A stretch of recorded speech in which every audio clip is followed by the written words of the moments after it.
আৰু আমাৰ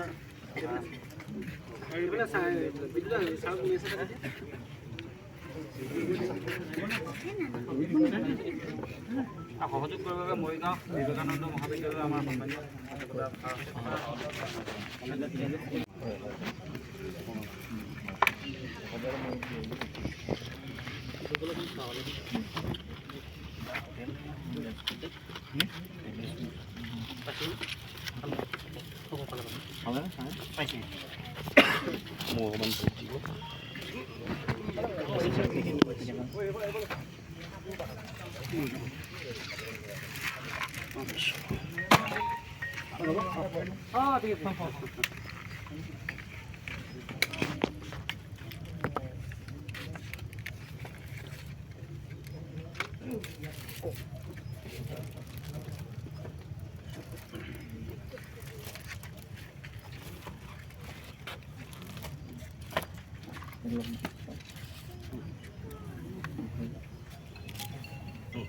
ইয়াত চাকিটা লগাই দিম।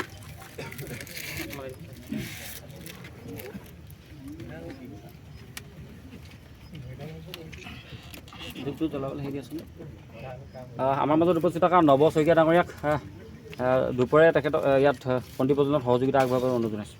হ'ব দে, দুডাল জ্বলাই দিম। আমাৰ মাজত উপস্থিত আছে প্ৰবীণ বৰুৱা ডাঙৰীয়া, মই তেখেতকো দুডাল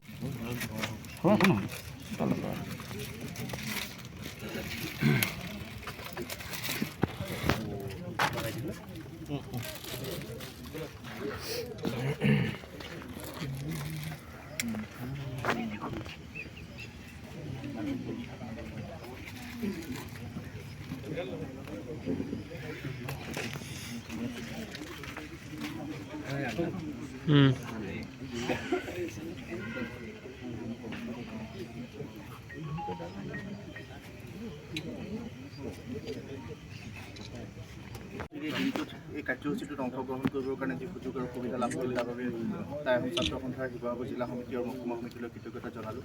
আমি সকলোৱে চাউলুং চুকাফাক জানো আৰু তেখেতৰ যি জীৱন আদৰ্শ, তেখেতৰ যি বিচক্ষণতা আৰু তেখেতে যি ধৰণে ৰাজকাৰ্য পৰিচালনা কৰিছিল আৰু তাৰ পৰৱৰ্তী পৰ্যায়ত এটা ১৭ বছৰীয়া ৰাজত্বকালৰ সোণোৱালী ইতিহাস আহোম জাতিটোৱে আমি অসমৰ এই দৰবাৰত আমি প্ৰতিষ্ঠা কৰিবৰ কাৰণে সক্ষম হৈছিলোঁ। বিশ্ব দৰবাৰত আহোম জাতিৰ বীৰ আমাৰ পৰাক্ৰমৰ কথা আমাৰ সকলোৱে জানিব পৰাকৈ এটা পৰিৱেশ সৃষ্টি হৈছিল। সেইগৰাকী মহান মনীষী চুকাফা ডাঙৰীয়ালৈ আমি আন্তৰিক শ্ৰদ্ধা আজিৰ দিনটোত সেৱা নিবেদন কৰিছোঁ। তেখেত য'তেই আছে সেই স্থানৰ পৰা আমাক জন্মিং প্ৰদান কৰিব, যাতে জাতিটোৱে পৰিকল্পিতভাৱে পৰিশীলিত ৰূপত শক্তিশালীভাৱে আগবাঢ়ি যাব পাৰে। আৰু যেতিয়াই জাতিটোলৈ বিপদ আহে তেতিয়াই আমি এইসকল মহান মনীষীক স্মৰণ কৰোঁ, যিসকল মনীষীয়ে আমাৰ বাবে এই সুন্দৰ অসমখনৰ বাট প্ৰতিষ্ঠা কৰি গ'ল আৰু বৰ অসমৰ ভেটি প্ৰতিষ্ঠাতা, সমগ্ৰ অসম ৰাজ্যখনৰ মূল প্ৰতিষ্ঠাপক, মূল খনিকৰ স্বৰ্গদেউ চাউলুং চুকাফালৈ আমি পুনৰবাৰ সহস্ৰ প্ৰণিপাত নিবেদন কৰি ইয়াত উপস্থিত সকলোকে আন্তৰিক শ্ৰদ্ধা মান্যানুসাৰে মৰম জ্ঞাপন কৰি মই মোৰ ক'বলগাখিনি সামৰিছোঁ। নমস্কাৰ, জয় আই অসম।